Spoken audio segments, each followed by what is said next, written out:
ఈ మధ్య అసెంబ్లీలో ఒక విషయంలో నేను మాట్లాడా. ఫోర్టిఫైడ్ రైస్ ఉంటుంది. ఫోర్టిఫైడ్ రైస్ అంటే పౌష్టికాహారాన్ని పెంచేది. చౌకధరల దుకాణాల ద్వారా ఇచ్చే ధాన్యంలో యొక్క పోషకాహారాలు పెంచడం కోసం fortified rice 1% fortified rice mix చేసి ఇస్తారు. అది కేంద్ర ప్రభుత్వం ఆదేశం, సబ్సిడీ కేంద్ర ప్రభుత్వం ఇస్తుంది. దానికి రాష్ట్రంలో మిల్లులు ఉన్నాయి. మనకి 14 మిల్లులు ఆ స్థాయిలో ఉన్నాయి. వాళ్ళకి ఆర్డర్ లేకుండా ఎక్కడో పంజాబ్, గుజరాత్, హర్యానా వాళ్ళకి ఇస్తామన్నారు. దాని మీద నిలేశాను.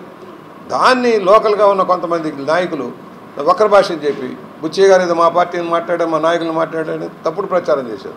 దాన్ని పట్టుకుని వైఎస్ఆర్ పార్టీ వాళ్ళు తోకల్లాగా బాధ్యత కలిగిన వాళ్ళం అధికారంలో ఉన్నప్పుడు ప్రతిపక్షం లేనప్పుడు అనేక సమస్యలు ఎత్తుతాం. నీకేం సంబంధం అంటే రాష్ట్ర సమస్యల మీద స్పందిస్తాం. అనంతపూర్ కావచ్చు, ఆదిలాబాద్ కావచ్చు, చిత్తూరు కావచ్చు, ఈస్ట్ గోదావరి కానీ ప్రతి సమస్య మీద మాట్లాడతాం. దాని చేతగానే దద్దములు వక్ర భాష అని చెప్పి ఇవాళ చంద్రబాబు గారు, పవన్ కళ్యాణ్ గారు అవగాహనతో ముందుకెళ్తున్నారు. లోకేష్ గారు సారథ్యంలో ఒక అవగాహన ఉంది రాష్ట్రం మీద, రాష్ట్ర సమస్యల మీద. ఎక్కడికైనా వెళ్తే ఆ సమస్యను ఎలా పరిష్కారం చేయాలో వెలుగులోకి వస్తూ ఉన్నాయి. పవన్ కళ్యాణ్ గారు వెళ్తున్న చోట ఆయన సమస్యలు అనేక మంది వస్తాయి, ముఖ్యమంత్రి గారు దృష్టికి వస్తాయి. అవన్నీ తీసుకొని ఇద్దరు చర్చించి దాని పరిష్కార వేదిక వెళ్తూ ఉన్నారు. ఎట్టా విడగొట్టాలి? జగన్మోహన్ రెడ్డి పాత్ర ఏంటి? డిస్ట్రక్టివ్, కన్స్ట్రక్టివ్ కాదు, డిస్ట్రక్టివ్. నిర్మాణాత్మకం లేదు, ప్రతిపక్ష బాధ్యత లేదు. అసెంబ్లీకి రారు, జీతాలు తీసుకుంటారు. ఎందుకు రారు అసెంబ్లీకి? అసెంబ్లీకి వచ్చి మాట్లాడవచ్చు కదా. ఆ రోజున మేము మాట్లాడుతుంటే మమ్మల్ని మాట్లాడేలా, ప్రతిపక్షంగా మేము వెలుగెత్తి చాడుతుంటే మమ్మల్ని మాట్లాడేలా బయటకు గెంటారు. మీరు రారు, మీకు మైకులు ఇస్తాం మాట్లాడినంటే రారు. దాన్ని ఇవాళ జనసేన, తెలుగుదేశం, బీజేపీ కలిసికట్టుగా ముందుకెళ్తా ఉన్నాయి. మోడీ గారు సహకారం తీసుకుంటూ రాష్ట్రంలో ఆర్థిక ప్రగతి సాధించుకుంటూ ముందుకెళ్తున్నాం.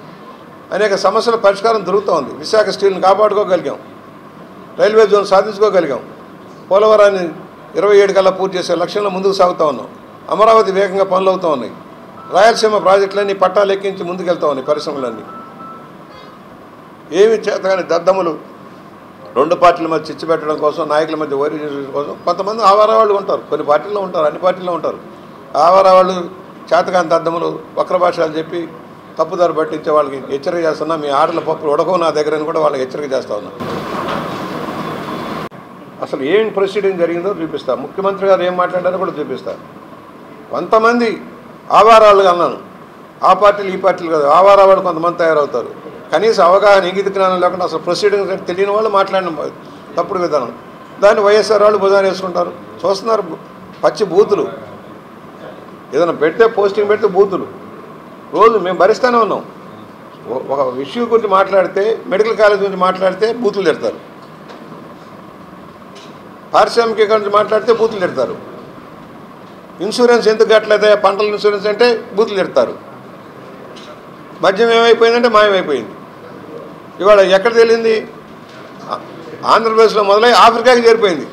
చంద్రబాబు గారి మీద, పవన్ కళ్యాణ్ గారి మీద, లోకేష్ గారి మీద, మోడీ గారి మీద నమ్మకంతో పెట్టుబడులు వస్తూ ఉన్నాయి. ఈ రాష్ట్రంలో పెడితే శాంతి సుస్థితులు బాగుంటాయి, లా అండ్ ఆర్డర్ కాపాడుతుంది. ఆ పార్టీ అయినా ఈ పార్టీ లెక్క చేయకుండా పారిశ్రామికలకు ప్రోత్సాహాలు ఇస్తారు, పెట్టుబడులకి డోకా లేకుండా ఉంటుంది అనే లక్ష్యంలో వాళ్ళు వస్తున్నారు.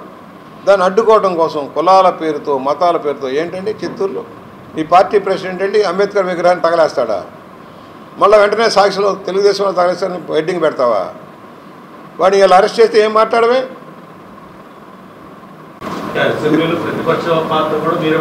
100% నేను చెప్పాను, మొదటి రోజు చెప్పాం. ఎప్పుడో ఉంది నాకు, ఇవాళే కాదు. 85లో నేను ఎమ్మెల్యేగా ఉన్నప్పుడు కూడా అసెంబ్లీలో అనేక సమస్యల మీద ఎత్తేవాడిని.